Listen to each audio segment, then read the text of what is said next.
ফামান শাআ ফালইউমিন ওয়া মান শাআ ফালইয়াকফুর। মহান আল্লাহ জানিয়েছেন, যার মন চায় সে ঈমান আনবে, আর যার মন না চায় সে ঈমান আনবে না। কি বললেন? কে বলতেছেন? মৌলবীরা এই কথাটা কেন বলে যে যারা ঈমান না আনবে আল্লাহ তাদের শাস্তি দিবেন? আল্লাহ তো বলেই দিয়েছেন, তোর মন চায় তুই ঈমান আন, তোর মন না চায়। এই আয়াতে আল্লাহ তো বলেই দিয়েছেন। এরপরেও যারা ঈমান না আনবে আল্লাহ তাদের শাস্তি কেন দিবেন? মৌলবীর কাছে এর ব্যাখ্যা কি? যেই মৌলবী বলতেছে আমি কোরআন ছাড়া কিছু মানি না আর হাদিস ছাড়া কিছু মানি না, সেই মৌলবীর কাছে এর ব্যাখ্যা কি?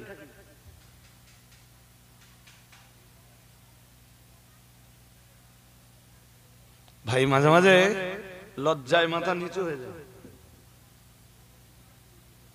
ওর ব্যাখ্যা দিয়েছেন মুহাদ্দিসিনে হযরতরা, ওর ব্যাখ্যা দিয়েছেন মুফাসসিরিনে এজামরা। আসলে বিষয়টা কি? আল্লাহ প্রত্যেককেই জ্ঞান, বুদ্ধি, আকল, বিবেচনা শক্তি প্রত্যেককে দিয়েছেন তো, হ্যাঁ না বলেন? এরপরে হেদায়েতের জন্য কোরআন দিয়েছেন, ওই কোরআন বুঝিয়ে দেওয়ার জন্য আল্লাহ আখিরি নবীকে পাঠিয়েছেন, ঠিক কিনা বলেন? এরপরও বান্দা তুই চাইলে ঈমান আনতেও পারিস, চাইলে তবে ঈমান আনলে আমি জান্নাত দিব, আর ঈমান না আনলে আমি জাহান্নাম দেব। এখন যে মৌলবী বলতেছে আমি কোরআন হাদিস ছাড়া মানি না, মৌলভী সাহেব তুমি এই অংশটার ব্যাখ্যা কি নেবে?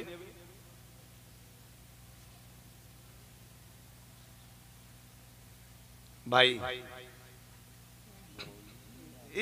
এরা মৌলবী একজন না, বলো এরা মৌলবী আমাদের দেশে প্রচুর আছে ভাই, যারা এইসব কথা সমাজে বলে বলে বেড়ায় আর সমাজে কি বিভ্রান্তি ছড়ায়।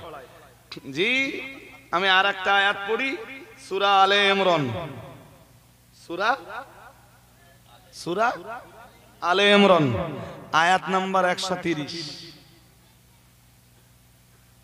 সব কথা মন থাকবে না আপনাদের।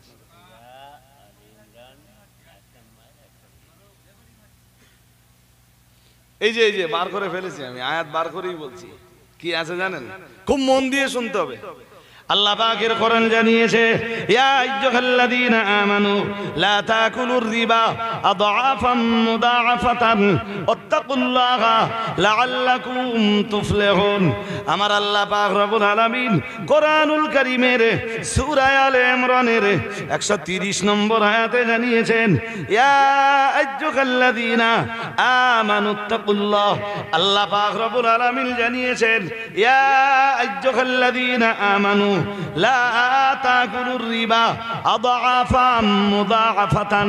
আল্লাহ পাক রব্বুল আলামিন জানিয়েছেন, হে ঈমানওয়ালা মানুষের দল, তোমরা যারা ঈমান এনেছো, পরকালকে যারা বিশ্বাস করেছো, যারা আল্লাহ বিশ্বাস করেছো, রাসূল বিশ্বাস করেছো, ফেরেশতা বিশ্বাস করেছো, কিতাব বিশ্বাস করেছো, নবী রাসূল বিশ্বাস করেছো, আখিরাত বিশ্বাস করেছো, তাকদীরকে যারা বিশ্বাস করেছো, জান্নাত আর জাহান্নাম যারা বিশ্বাস করেছো, হে দুনিয়ার ঈমানওয়ালা মানুষের দল, আমি আল্লাহ পাক রব্বুল আলামিন বলছি, লা তাকুলুর রিবা আদআফাম মুদাআফাতান।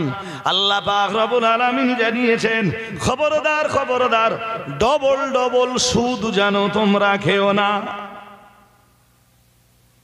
কি সুদ খেতে মানা করেছেন? আরে বলতে হবে তো, কথা বলেন। কোন প্রকারের সুদ আল্লাহ নিষেধ করছেন? ডবল ডবল সুদ। তোমরা ডবল ডবল সুদ খেও না। কে নিষেধ করছেন? পরিমহান আল্লাহ আবার জানিয়েছেন ওয়াত্তাকুল্লাহ, তোমরা আল্লাহকে ভয় করো, লাআল্লাকুম তুফলিহুন। আল্লাহ পাক রব্বুল আলামিন জানিয়েছেন তবেই তোমরা সফলতা লাভ করতে পারবে। তোমরা যদি ডবল ডবল সুদ খাওয়া বন্ধ করতে পারো, আর যদি তোমরা আল্লাহকে ভয় করতে পারো, তবেই তোমরা সফলকামী, তবেই তোমরা সফলতার হকদার, তবেই তোমরা জান্নাতের হকদার, তবেই তোমরা নাজাতের যোগ্য মানুষ, তবেই তোমরা জাহান্নাম থেকে বাঁচবার মতো উপযুক্ত মানুষ। ও বাবাজিরা ভাইরা, এখন আজকের মজলিসে যেসব শ্রোতারা রয়েছেন, কেউ যদি আমায় প্রশ্ন করেন, হুজুর আল্লাহ তো ইমানদারদেরকে ডাক দিয়ে ডবল ডবল সুদ খেতে নিষেধ করেছেন, হুজুর আমি ডবল সুদ খাবো না, আমি একক সুদ খাবো, তার জন্যে আমার দেশের এই জাতের মৌলবীদের ফতোয়া কি হবে?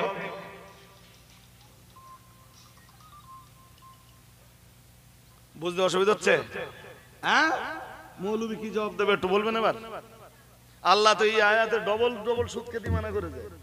কেউ যদি প্রশ্ন করে হুজুর আমি একক সুদ খাবো, আমার জন্য কি হবে?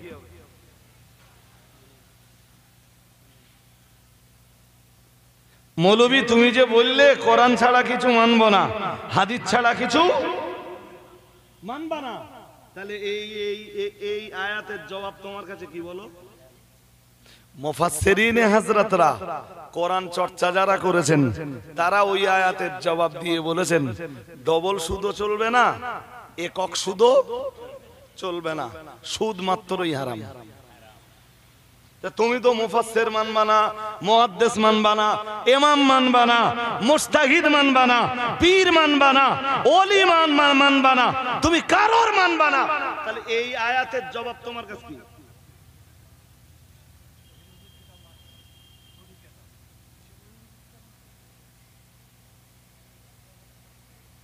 আমার কথা বুঝতে অসুবিধা হচ্ছে নাকি? হ্যাঁ, কেউ আবার উল্টো বুঝতেছেন না তো? প্লিজ কেউ উল্টোটা যেন বোঝেন না, উল্টো বুঝলি আবার সে আমার ঘাড়ে চাপকানি। আর যদি এই এমনি রেকর্ড হচ্ছে সব, আমি তো অন ক্যামেরায় কথা বলছি না অফ ক্যামেরায়। এসব কথাগুলো কারা বলে জানেন? আমার দেশের আহলে হাদিস বা লামাযাবি বন্ধুরা। আর সেই প্রশ্নগুলোই সেই আগুন ধরেছে আমার দেশের কিছু হুজুর হযরত আর মসজিদের ইমামদের ভিতরে। ভুল বলছি নাকি? এ প্রশ্ন কারা করে বলেন দিন? ওই লামাযাবিদের প্রশ্ন সব। হ্যাঁ, যে লামাযাবিদের প্রশ্নের জবাব দিতে দিতে বসিরহাট পীর সাহেব কেবলা তার দেহের রক্তকে পানি করে ফেলেছিলেন, সেই লামাযাবিদের প্রশ্ন করতেছে আমাদের দেশের কি? তারা একচল জাতে লামাযাবি না, কিন্তু প্রশ্নের ধরন তাদের ঠিক।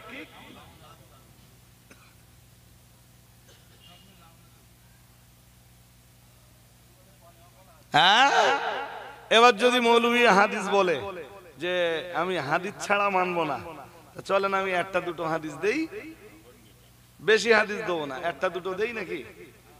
হ্যাঁ না বলে না? হ্যাঁ, বেশি হাদিস দিলে আপনারা ধরে রাখতে পারবেন না। বুখারী শরীফের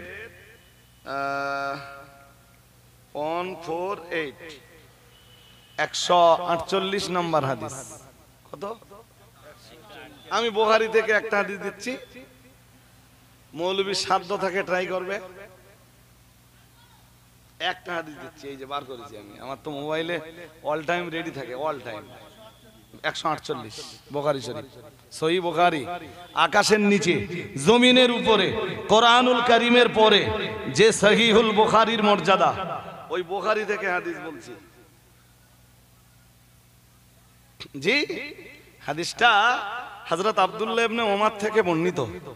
খুব মন দিয়ে শোনেন, হাদিসটা হযরত আব্দুল্লাহ ইবনে ওমর থেকে বর্ণিত। মানে আর একটু ক্লিয়ার হন, মুসলিম জাহানের দ্বিতীয় খলিফা হযরত ওমর, আর ওমরের এক বেটা, সেই বেটার নাম আব্দুল্লাহ। শুনছেন নাকি?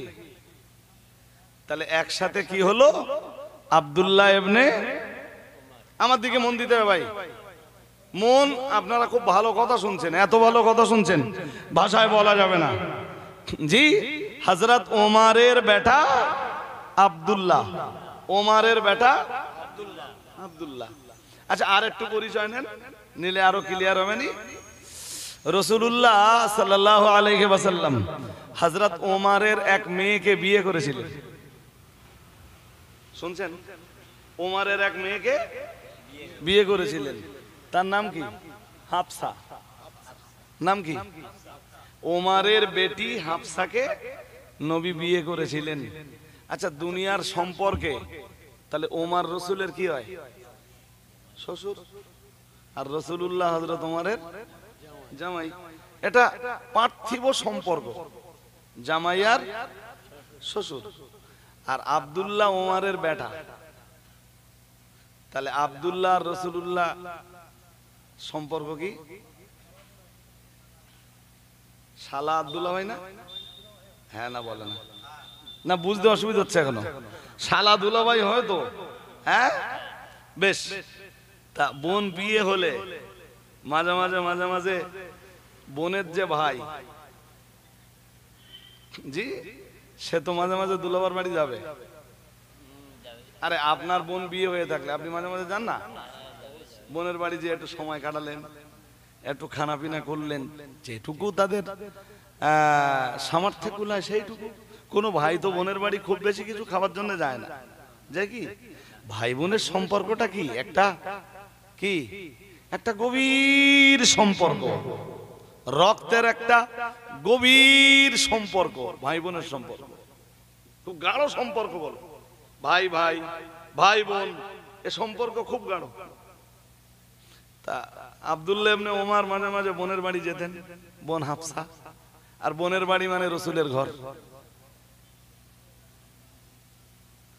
শুনছেন?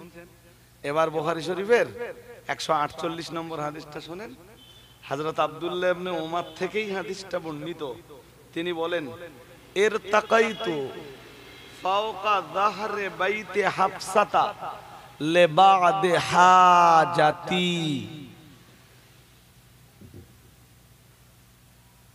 আমার সবচেয়ে দুঃখ কোথায় লাগে জানেন? এই জায়গাটা দুঃখ লাগে যে মৌলভী জিন্দেগিতে বই পড়বে না, আবার বলো বলো বুলিয়া ওড়াবে। আরে তুই যখন বই পড়িস নে, তাহলে তোর বুলিয়া ওড়ানোর দরকারটা কি? কি একটা সময়কাল চলে এসে স্টেজে উঠে সূরা ফাতিহা পড়তে পারে না, তারাই দেশের হাক্কানি রব্বানি আলেমদের বিরুদ্ধে ফতোয়া দিচ্ছে। না না, এখন আর নাড়ানো যাবে না। শ্রোতারা খুব ভালোভাবে কথা শুনছে, শুনুক না, এক্ষুনি আর নাড়াবো না কাউকে। যার যার জায়গায় বসুন, মন দিয়ে কথা শুনুন। এর তাকাইতু, আমি আরোহণ করলাম, দ্যাটস মিন আমি চড়লাম, বা একদম সাদা বাংলায় আমি উঠে পড়লাম। কোথায় উঠে পড়লাম? আব্দুল্লাহ ইবনে ওমর বলছেন, ফাওকা ফাওকা যাহরে বাইতে হাফসাতা, আমি আমার বোন হাফসার ছাদের উপরে, হাফসার ঘরের ছাদের উপরে উঠে পড়লাম। তৎকালীন সময়ের ঘরেও ছাদ ছিল। এমনটা হতে পারে যে সেই ছাদ আমাদের মতো ছাদ নয়, এটা হতে পারে, কিন্তু ছাদ ছিল। ছাদ, আচ্ছা মাটির ছাদ হোক আর পাথরের হোক, আমাদের অত জানবার দরকার নেই, ছাদ ছিল। না থাকলে আর হাদিস শরীফে আসতো না। হযরত আব্দুল্লাহ ইবনে ওমর বলেন, আমি আমার বোন হাফসার বাড়িতে যে কি তাদের ছাদের উপরে উঠলাম। এই পর্যন্ত ক্লিয়ার তো? কিসের জন্য উঠলাম? উনি বলছেন লেবাদে হাজাতি, আমার কোনো প্রয়োজনে, আমার কোনো দরকারে আমি ছাদের উপরে উঠলাম। ছাদের উপরে এমনি সচরাচর আমরা দরকার ছাড়া উঠিনি। যেমন এখন সকালবেলা একটু ওঠার দরকার হয়, হয়তো একটু রোদ পোহাবো, তা একটু চেয়ার নিয়ে ছাদের উপরে কিছুক্ষণ বসলাম। কারণ শীতের সময় রোদ পোহানো খুব ভালো। রৌদ্র থেকে আমাদের শরীর যেটা পায় তার নাম মেলানিন। রৌদ্র থেকে আরো আমাদের শরীর যেটা পায় তার নাম ভিটামিন ডি। ভিটামিন, হাড়ের যে ক্ষয়, এই ক্ষয়টা রোদ হয় রোদ পোহালে। যাক, তো আব্দুল্লাহ ইবনে ওমরও কোনো একটা কারণে, কোনো একটা প্রয়োজনে তিনি হযরত হাফসা ছাদের উপরে উঠেছেন। উনি বলেন, ফারাইতু রাসূলুল্লাহি সাল্লাল্লাহু আলাইহি ওয়াসাল্লাম ইয়াকদি হাজাতাহু মুস্তাদবিরাল কিবলাতি মুস্তাকবিলাশ শাম।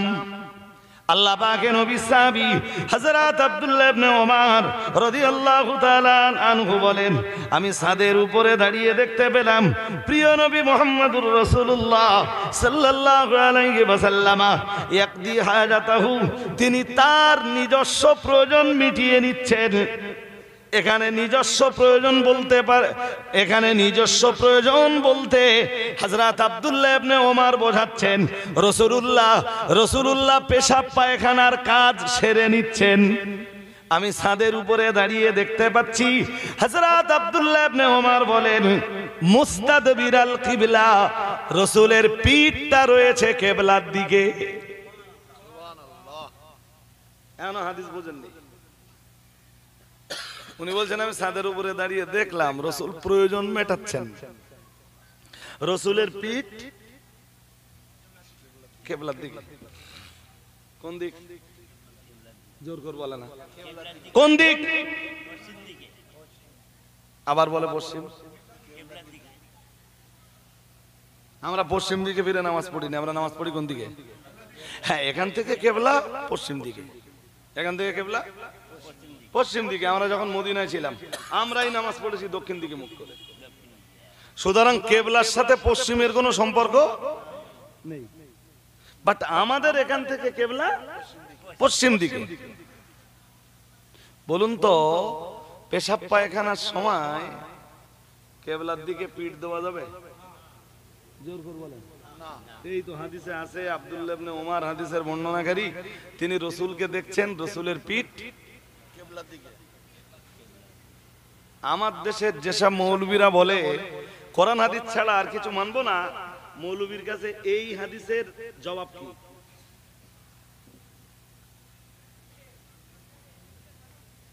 যে রাসূলুল্লাহ নিজেই জানিয়েছেন, উম্মতদেরকে জানিয়েছেন, হে উম্মতে মুহাম্মাদি, হে আমার উম্মত উম্মতিরা, আমি মুহাম্মদুর রাসূলুল্লাহ সাল্লাল্লাহু আলাইহি ওয়াসাল্লাম বলছি, ইদা আতাইতুমুল গাইতা ফালা তাস্তাকবিলুল কিবলাতা ওয়ালা তাস্তাদবিরুহা। প্রিয় নবী মুহাম্মদুর রাসূলুল্লাহ সাল্লাল্লাহু আলাইহি ওয়াসাল্লাম, আমার আল্লাহর নবী জানিয়ে দিয়েছেন, ও আমার উম্মত উম্মতিরা, ইদা আতাইতুমুল গাইতা, যখন তোমাদের পেশাব কিংবা পায়খানার প্রয়োজন হবে, আর পেশাব পায়খানার কাজ তোমরা যখন সারবে, আমি মুহাম্মদুর রাসূলুল্লাহ সাল্লাল্লাহু আলাইহি ওয়াসাল্লাম বলছি, না না না না না, ওই পিরিয়ডে ফালা তাস্তাকবিলুল কিবলাতা, তোমাদের সিনাটা খবরদার কিবলার দিকে যেন দেবে না, ওয়ালা তাস্তাদবিরুহা, তোমাদের পিঠটাকেও যেন কিবলার দিকে দেবে না। ওতে আল্লাহ পাকের কাবার অবমাননা হয়, ওতে কিবলার অবমাননা হয়। খবরদার যেন কিবলার প্রতি অবমাননা করবা না। সুবহানাল্লাহ বলুন। কে বলছেন? জোর করে বলে না। হ্যাঁ, রাসূল বলছেন, তোমরা যখন পেশাব পায়খানা করবা, তোমাদের সিনা যেন কিবলার দিকে না যায়, তোমাদের পিঠও যেন। তার মানে এখান থেকে যদি কাবা হয় পশ্চিমে, তাহলে আমরা পশ্চিম দিকে মুখ করেও পেশাব পায়খানা করতে পারবো না। আর বলুন, পশ্চিম দিকে পিঠ লাগিয়ে পূর্ব দিকে মুখ করেও পেশাব পায়খানা। আমাদের একটাই রাস্তা, উত্তর দক্ষিণ। কড়া রাস্তা, একটাই রাস্তা। আব্দুল্লাহ ইবনে ওমর রাদিয়াল্লাহু তাআলা আন ছাদের উপরে দাঁড়িয়ে তিনি রাসূলকে দেখছেন। রাসূল, বুখারী শরীফের হাদিস, আপনার কাছে হাদিস থাকলে খুলে দেখেন। এক্ষুনি রজব আলী সাহেব ফাও বলি আওড়ায় না, এই দু চারটে এমনি পিছনে ঘেউ ঘেউ করে ভাই, ওতে রজব আলী সাহেবের কিচ্ছু এসে যায় না। যদি ক্ষমতা থাকে আমার দলিল কেটে দেবে, ইনশাআল্লাহ পারবে না।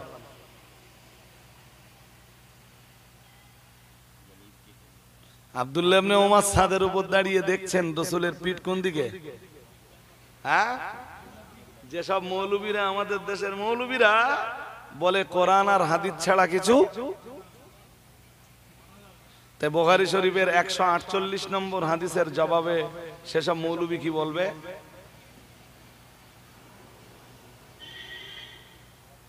এর তো একটা জবাব দিতে হবে। এই হাদিসের জবাব দিতে হলে কোরআন হাদিসের ব্যাখ্যাকার যারা, তাদের থেকে এবার ব্যাখ্যা নিতে হবে। আমার কথা বোঝেন কি? আমার আগে এই কথাটা বোঝেন, তারপরের কথা পরে বলতেছি। কোরআন হাদিসের ব্যাখ্যাকার যারা, তাদের কাছে ব্যাখ্যা নিতে হবে। যেমন বুখারী শরীফের ব্যাখ্যা করেছেন আল্লামা ইবনে হাজার আসকালানি 18 খণ্ডে। কত খণ্ডে? বুখারী শরীফ একটা বা দুটো কিতাব, যদি জিলদে আওয়াল জিলদে সানি ধরা হয়, দুটো বই। তো এই দুটো বইয়ের ব্যাখ্যা লিখছেন আল্লামা ইবনে হাজার আসকালানি আশ-শাফিঈ রাহিমাহুল্লাহু তাআলা আনহু 18টা খণ্ডে। সুবহানাল্লাহ বলেন না? আর একটু মন খুলে। তারা কিছু জানতেন না, হ্যাঁ? তা আমাদের দরকার কি? বুখারীর হাদিসের ব্যাখ্যা নিতে গেলে তাদের অনুসরণ করা।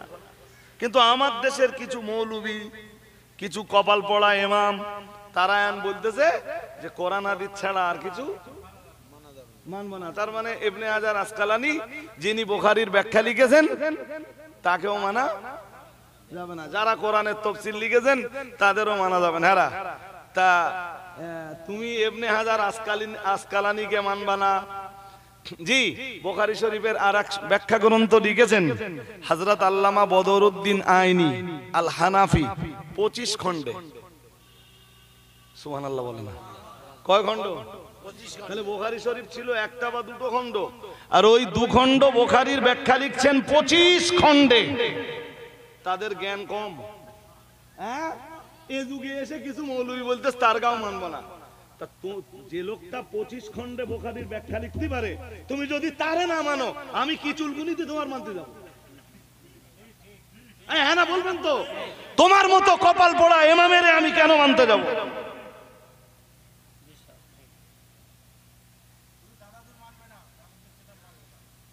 ইমাম ফখরুদ্দিন রাজির মতো দুনিয়া বরেণ্য আলেম কোরআন নিয়ে গবেষণা করতে করতে তার দেহের রক্তকে পানি করে দিয়েছেন। তুমি যদি বলো যে কোরআন হাদিস ছাড়া কোন মুফাসসির মুহাদ্দিস কাউকে মানবো না, তুমি যদি ইমাম ফখরুদ্দিন রাজিকে না মানো, আল্লামা ইবনে কাসিরকে না মানো, আল্লামা মাহমুদ আলুসিকে না মানো, আল্লামা ইসমাইল হক্কি আফিন্দি রাহমাতুল্লাহ আলাইহির মতো দুনিয়া বরেণ্য মুফাসসিরকে যদি না মানো, তা আমার কি কপাল পুড়েছে নাকি তোমার মতো ইমামের মানতে যাব? নারায়ে তাকবীর, নারায়ে তাকবীর। মুফতি মোহাম্মদ রদালি সাহেব, বুঝতে অসুবিধা হচ্ছে? হ্যাঁ, হওয়ার কথা না ভাই, বুঝতে অসুবিধা হওয়ার কথা না। তা আমার তো আবার সে কি বলি বলেন দিন, হ্যাঁ, লালবাতি চলে যাওয়ার মতো হচ্ছে না।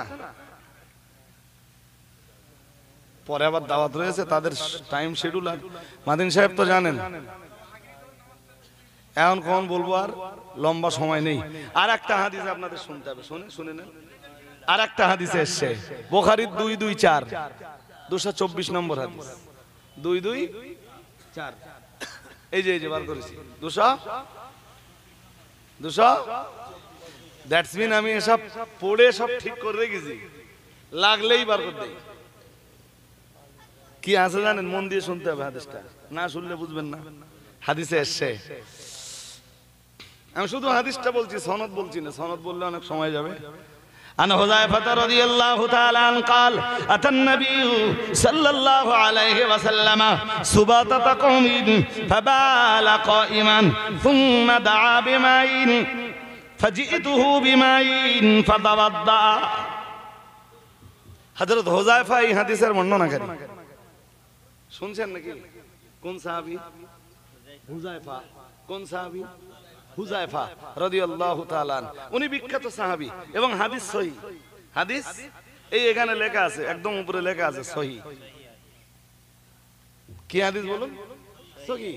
হযরত হুযায়ফা রাদিয়াল্লাহু তাআলা আনহু বলেন, আতান নবী সাল্লাল্লাহু আলাইহি ওয়াসাল্লাম সুবাতাতা কওমিন, আল্লাহ পাকের নবী কোনো একদিন কোনো এক সম্প্রদায়ের আবর্জনাপূর্ণ স্থলে এলেন। আর আল্লাহ পাকের নবী ওই সম্প্রদায়ের আবর্জনা স্থলে এসে ফাবালা কাইমান, রাসূলুল্লাহ সেখানে দাঁড়িয়ে পেশাব করলেন।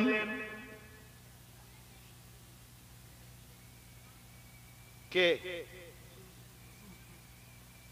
বুখারী শরীফের হাদিস। যেসব মৌলবীরা বলতেছে যে কোরআন আর হাদিস ছাড়া আর কিছু মানবো না, সেই সব মৌলবীদের কাছে এই জাতীয় হাদিসগুলোর ব্যাখ্যা কি? তুমি যে বললে কোন মুহাদ্দিস, কোন মুফাসসির, কোন হুজুর হযরত বলে বসিরহাট পীর সাহেব কেবলা বলে চটি কিতাব মানি না। চটি কিতাব, চটি কিতাব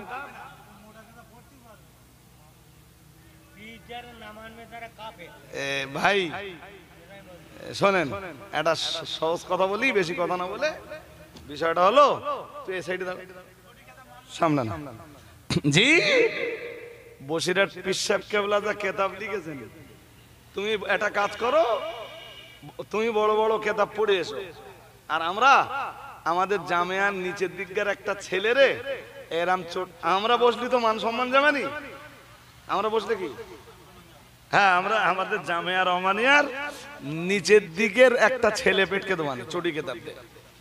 তুমি একটু ট্রাই করে দেখো যে জামিয়ার নিচের দিককার একটা ছেলের সঙ্গে তার হাতে চটি কিতাব থাকবে, তুমি তোমার হাতে বড় বড় কিতাব থাকবে, তুমি ওর সাথে পারো কি? একদিন হয়ে যাক। আমার প্রস্তাব কি খারাপ? হ্যাঁ না কিছু বলে না। হ্যাঁ, কাইম সাহেবের কাছে গল্প শুনে দেখবেন, কাইম সাহেব বলে যে অনেক বড় বড় হুজুর দেখেছি, অনেক অনেক বড় বড় কিতাব নিয়ে এসে, আর আমি বসিরহাট হুজুরের কিতাব নিয়ে বাস করতে গেছি।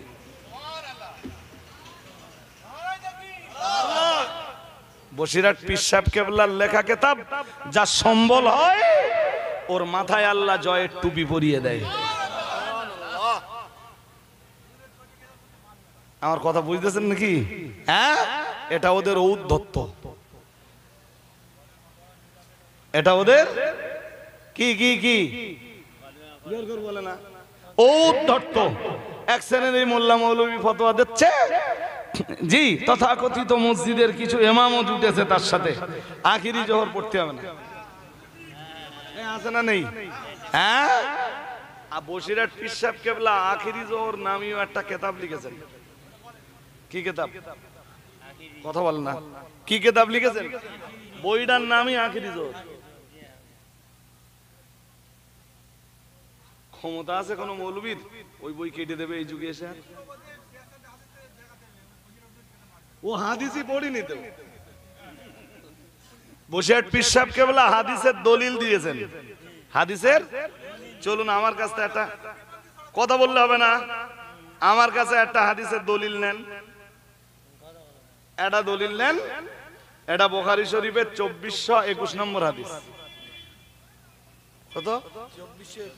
2421। শোনেন, সময় আমার কাছে নেই। রাসূলের এক সাহাবী ছিলেন হযরত সাআদ ইবনে আবি ওয়াক্কাস, মনে থাকবে নাম কি? সাআদ ইবনে আবি ওয়াক্কাস রাদিয়াল্লাহু তাআলা আনহু। তো সাআদ ইবনে আবি ওয়াক্কাসের ভাইয়ের নাম উকবা ইবনে আবি ওয়াক্কাস।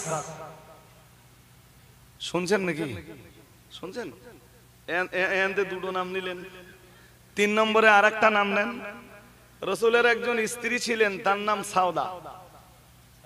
নাম কি? এত কথা মনে থাকবে না আপনাদের। এই সাউদার আব্বার নাম ছিল হযরত সাউদা রাদিয়াল্লাহু তাআলা আনহার বাবার নাম ছিল জামা। নাম কি? জামা। এই পর্যন্ত মোটামুটি মনে থাকবে। সাআদ ইবনে আবি ওয়াক্কাস, উকবা ইবনে আবি ওয়াক্কাস, আর রাসূলের স্ত্রীর নাম সাউদা, আর রাসূলের ওই শ্বশুরের নাম জামা। উকবা ইবনে আবি ওয়াক্কাস যখন মারা যাচ্ছে, তখন তার ভাইকে ডেকে বলল, শোন, মারা যাচ্ছে মদিনায়। ভাইকে ডেকে বলছে, সাআদ ইবনে আবি ওয়াক্কাসকে ডেকে বলছে, এই সাআদ ইবনে আবি ওয়াক্কাস, তুই যদি কখনো মক্কায় যাস, মক্কায় তোর একটা ভাইপো আছে, বাড়ি নিয়ে আসিস। শুনছেন নাকি? সাদ ইবনে আবি ওয়াক্কাস রাসূলের বিখ্যাত সাহাবী, জি, তার ভাই তার কাছে ওসিয়ত করে মারা গেল। সাদ ইবনে আবি ওয়াক্কাস বললেন, আমার ভাইপো, অথচ আমি জানি না।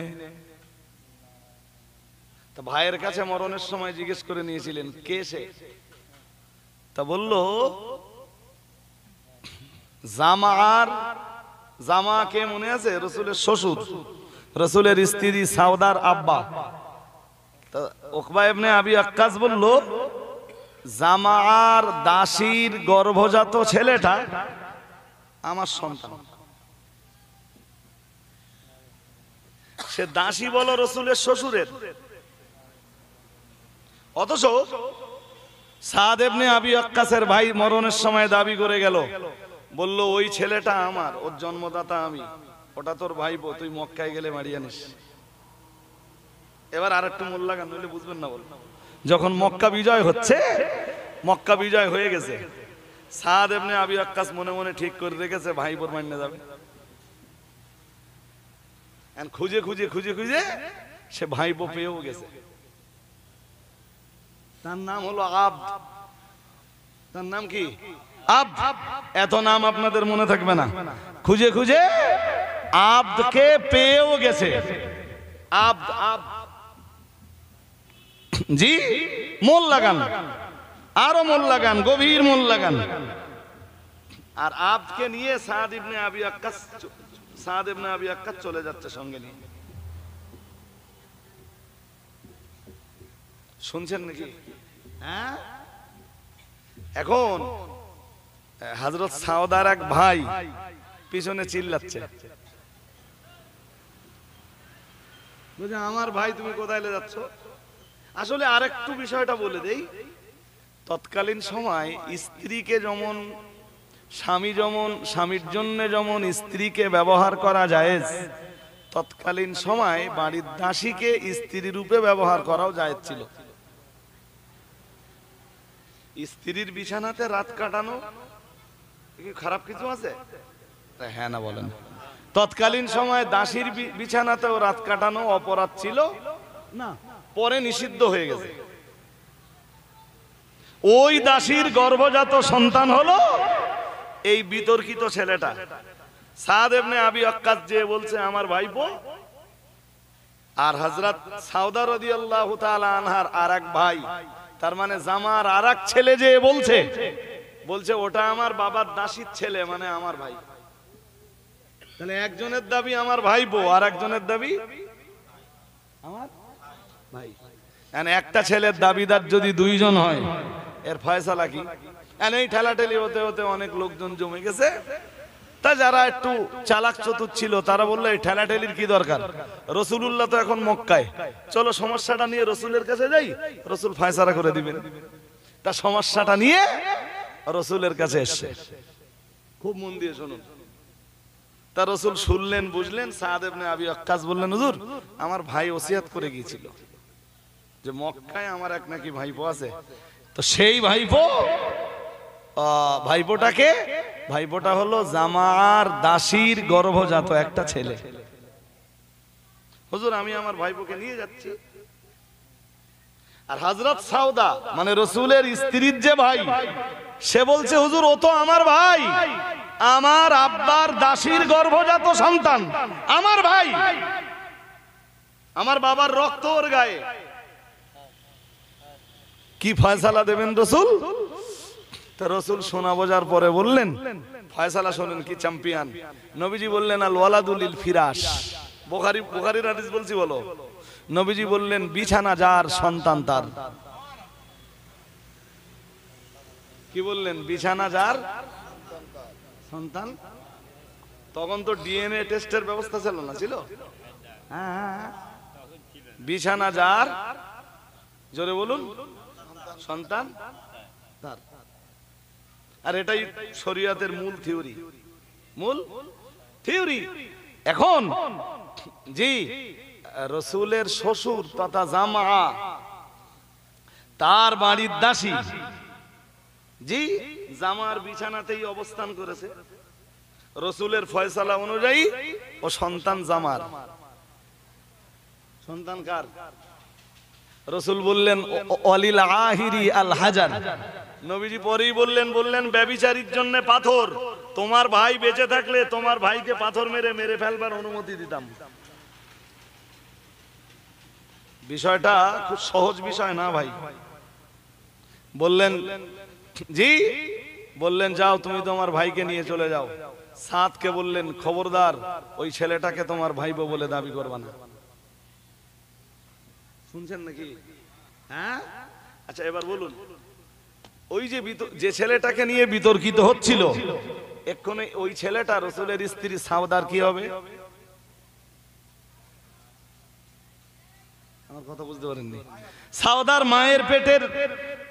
মায়ের পেটের সন্তান নয়, এটা ঠিক। মায়ের পেটের ভাই ঠিক, মানে এটা নয়। তার মানে সাউদা, হযরত সাউদা যে মায়ের গর্ভ থেকে এসেছেন, ওই ভাইটা ওই মায়ের গর্ভে না হলেও তার বাবার দাসীর গর্ভজাত সন্তান হলে সে তো সাউদার ভাই হয়। হ্যাঁ না বলে না? তো সাউদার ভাই হলে বিতর্কিত ওই ছেলেটা রসুলের কি হয়? জোর করে বলে না? রসুল মক্কায় যখন ফয়সালা দিলেন তখন বললেন এ ছেলে জামাত ছেলে। আর সাদ ইবনে আবি ওয়াক্কাসকে বললেন তোমার ভাইপো বলে কোনোদিন দাবি করবে না। মদিনায় যখন ফিরলেন রসুল, মদিনায় ফিরে বললেন সাউদাকে ডেকে বললেন ইয়া সাউদাতু ইহতাজিবি মিনহু। প্রিয় নবী মুহাম্মদুর রাসূলুল্লাহ মদিনায় ঢুকে অথবা সাউদার ঘরে ঢুকে বললেন সাউদা, আমি নিয়ম অনুযায়ী ফয়সালা করে দিয়েছি, ওটা তোমার ভাই, কিন্তু সন্দেহ একটা থেকেই যায়।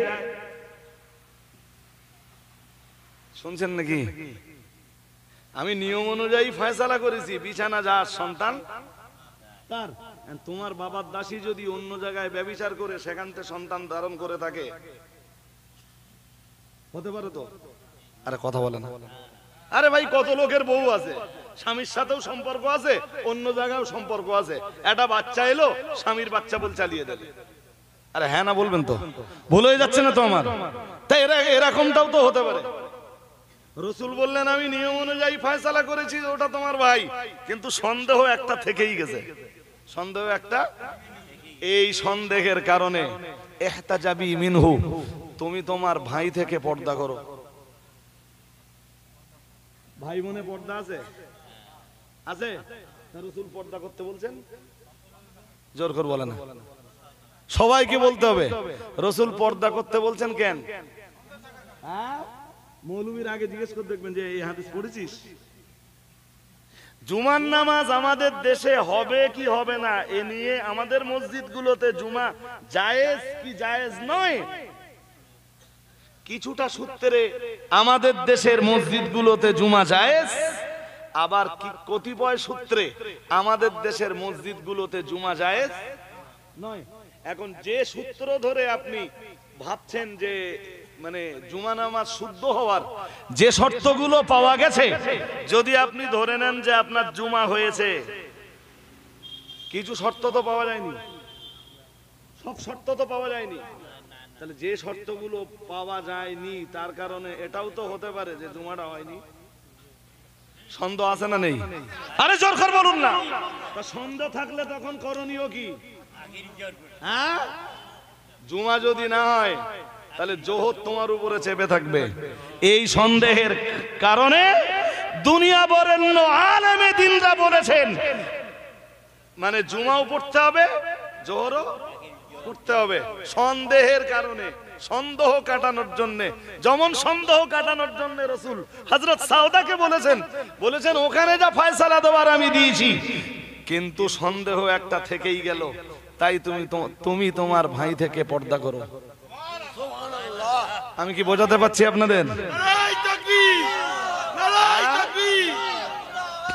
যদি কোন মৌলবী হাদিসে আখিরি জোর খুঁজে না পায়, সে মৌলবী হাদিসই পড়িনি, সে মৌলবী নারাই তাকবীর।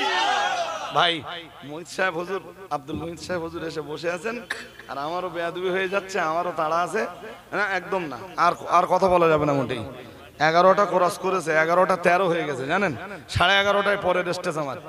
এই পত্রিকাগুলো খাদিজা মাদ্রাসা, উঠলে হবে না দোস্ত। এই যে রাজু আলী সাহেব ছেড়ে দিলেই তোমরা উঠে চলে যাবে, এই নিয়ম কিন্তু মোটেই ভালো না।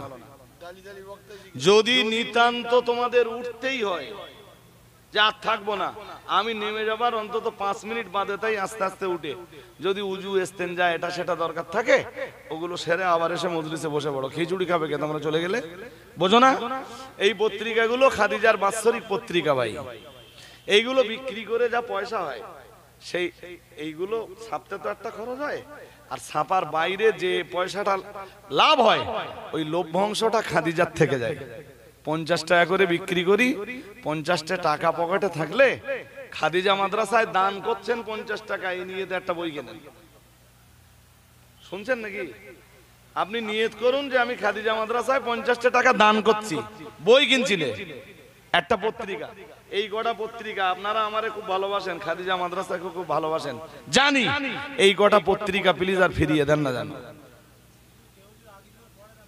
পয়েটে হাত দেন। ওই ফতোয়াটা মুফতি সাহেবের কাছ থেকে নিলে আর ভালো হবে না। এই পর্যন্ত থাক আমার বক্তব্য। কথা শোনেন, সময় আছে। আপনারা এত অধৈর্য হলে কিছু হবে না, সব কাজে সবুর করুন, সবুরের ফল ভালো। আজকে তো অনেক বিষয় ক্লিয়ার হয়েছে, না হয়নি? হ্যাঁ, কোরআন একদিনই নাজেল হয়নি, 23 বছর ধরে নাজেল হয়েছে। এখন বিবিপুরের লোকেরা যদি ভাবে যে একদিনে রাজু আলী সাহেবের কাছে সব শুনে ফেলবো, এটা পসিবল না। পত্রিকা কিনবেন তো 50টা টাকা দিয়ে একটা দান করার নিয়ত করে।